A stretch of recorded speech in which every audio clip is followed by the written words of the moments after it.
For this week's Tuesday's Tips, we're talking about one of the models that we can use when we think about emotions. So in Michael Shikashio's talk at the Animal Behaviour Kent conference, he was speaking about motivation and emotion, and the model that he used was Panskepps' model. So Panskepps' model takes 7 key emotional systems, and he breaks them down simply into positive and negative. So the positive emotions are things like seeking. So this will be our dog learning about their environment. It could be objects, toy play, it could be sniffing, eating, exploring. It's all the things that help us interact with the world in a really positive way. It's generally our sort of natural behaviours that we see our dogs doing.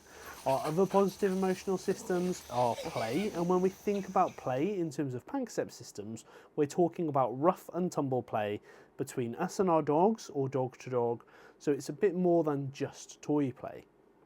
The other ones that we've got are care, which is very much about that sort of parental and maternal feelings that animals get when they give birth or they're raising young. And then our last positive emotional system is lust, which hopefully doesn't need too much explaining. When we flip to the negative side of the coin, the type of emotions that Panksepp talk about is fear, which again is semi-self-explanatory. So it's when the animal's worried or uncomfortable by something in their environment. Might be something they haven't experienced before, or it could be something they have a negative experience of. The other one is rage, which really is our frustration system. So it's when we're not able to do the things we want or achieve our goals, or where we lose that autonomous control that could trigger our rage system.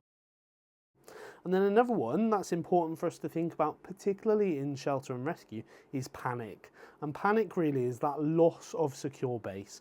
So that loss of an attachment figure or something that helps us feel comfortable and confident. So we think about this when we're looking at dogs that might have certain types of separation distress, or if they've just come into kennels and they've been handed over by their owner, or they've lost contact with that secure base.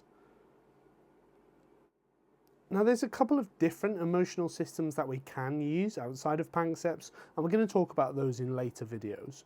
But generally speaking, considering those 7 key emotions or core emotions is a good place to start when we're thinking about motivation. And the reason that we want to consider emotion and motivation when we're thinking about our training plans is hopefully that's going to help us address the driving forces behind behaviour and not just the behaviour itself.